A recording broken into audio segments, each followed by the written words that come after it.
All right, we're back at it, and Chris and Sean are here today. We did a lot of figuring on what we're doing with the front porch area, and then we had to make a lumber run to Home Depot, and the first one was a terrible experience, and then second Home Depot, we got what we needed. So, and Riley's here, and we had pizza when we got back, so that's all done. So we're gonna get some work done. I'll go over with you what the plan is, and the plan may change at any given moment, which is very common these days. So I gotta clear all this crap out of here, but this pad has settled over the 70 years the house has been around. So I thought about jacking it.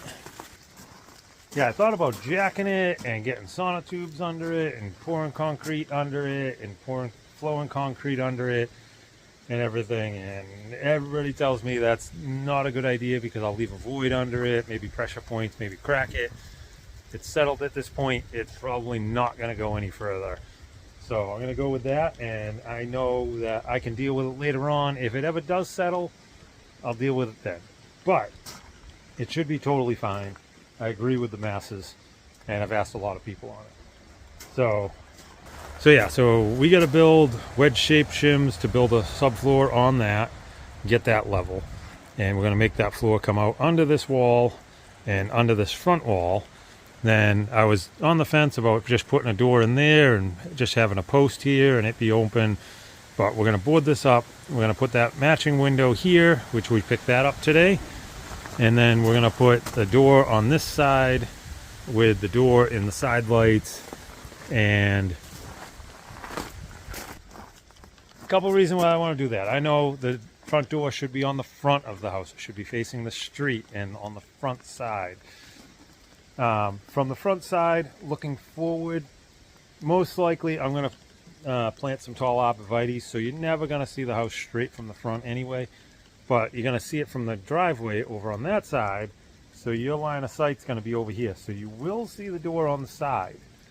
The other thing is, with the shape of the house and that window there, if I put the door down over here, I think it just looks odd and out of place. Where I'm going to put another matching window there, it's just going to be offset by I think 5 inches, I think. And this will be all boarded up, and we'll have a matching window the same height, just off to the side. It'll make this wall look very aesthetically pleasing, even, and whatnot like that. And then that side over there, this with the door on this side, it's already got an overhang to keep water off the door and stuff like that, so that's an added bonus. But it's also a small wall, be patient, Riley, where the door will fit in there, and it won't look out of place like on here. It may look out of place because it's not centered and it's lower than that window and everything else. So with all that said, we're going to start with figuring out how to make a shim on the floor to get that level. Is it the same all the way in? Is it going to have to be a thicker shim on the outside, thinner on the inside? So we're going to look at leveling all that up, and that'll be the first part of it. So there'll be a lot of back and forth, a lot of mathing, and a lot of cutting, and maybe a couple of wasted boards that weren't cut right. And then we'll go from there. Bear with us. Should be a satisfying day.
All right, so we've been going for a while now, figuring all the angles, getting all the boards cut at an angle, and getting the bottoms of the studs on the wall here cut up to the right height. So hopefully, when the floor supports go in and the subfloor goes on it and the bottom plate goes on the wall, it'll land at exactly the right height. Hopefully we did it right and whatnot. And then I filled in the side edge here. There's a little bit of a gap, so I wanted to caulk that in, fill that with some of that joint expansion material, just mainly to keep it so it wasn't a bug path on the way in.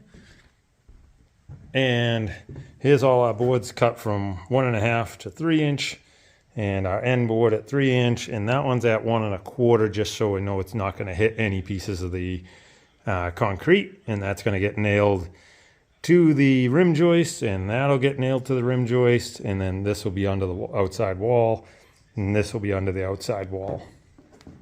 So we're going to get this built on the floor in here. We're going to put it out there, set it down.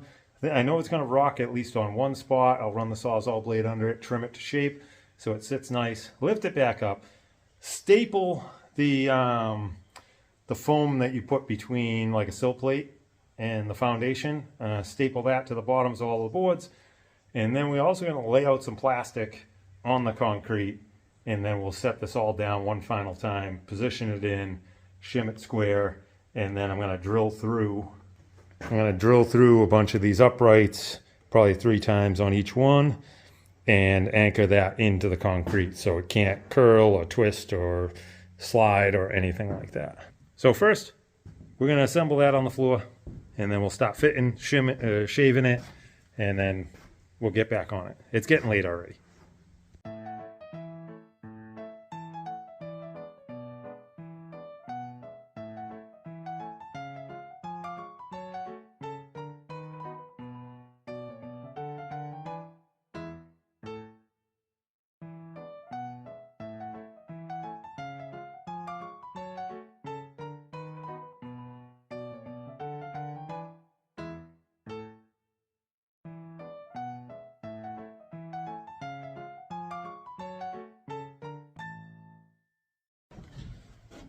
So anytime you're building something where you're building it upside down, I wanted to build this upside down so all the top surfaces lined up really nice without having to like lift and settle them all. So you flip them upside down and you build it touching the floor, and you know the top surface is going to be perfect.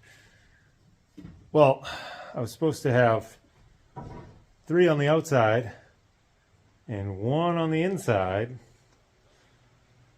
but I managed to build it upside down, but I still kept the 3 on the far side and the 1 on the other side. So they're all nailed. I could fight to separate those and try and get them on the other side. We have 1 more 2x6. I'm just gonna cut a couple more and put them on that side, and we'll just have extra on this side. It'll be extra overbuilt. It'll be nice and sturdy like. All right, let's get back to work.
Well, it was a long day with a lot of mathing and calculating and decisions because as of this morning I still wasn't sure if I was putting the main door there, leaving this open, putting the door on this wall, or putting the door on this wall. So we hemmed and hawed over that. We decided where we're putting it, and then we decided to not jack that and level that with a subfloor and everything else. And the Home Depot run that led to the second Home Depot further away because they didn't have any good lumber, and they didn't have any 2x6 by 8 pressure treated at the first one either. So we journeyed a little further to the other one, and then we did all this, and this was a lot of calculated cuts from 1.5 inch to 3 inch, and then shaving them all till everything was nice and level, and building it upside down and backwards, and then having to cut 2 more to fit in there and everything. So it does, like, to look at this and be like, oh, we built that today, it doesn't seem like a lot, but between building that and doing all the math and cutting those studs to the right length and everything else, it was a very satisfying day. So this is where we landed off. So that is all fully done. There's plastic under there. There's the foam that goes between the sill plate and, I mean, the rim joint, yeah, the sill plate and the foundation. We put that on the bottoms of all the boards, and then we put plastic down as a vapor barrier so there ain't moisture coming up to the bottom of the plywood over the years. And that is nice and level now. And now we can build these walls right off of that, and the sheathing will come right out the outside of those. And that'll be nice.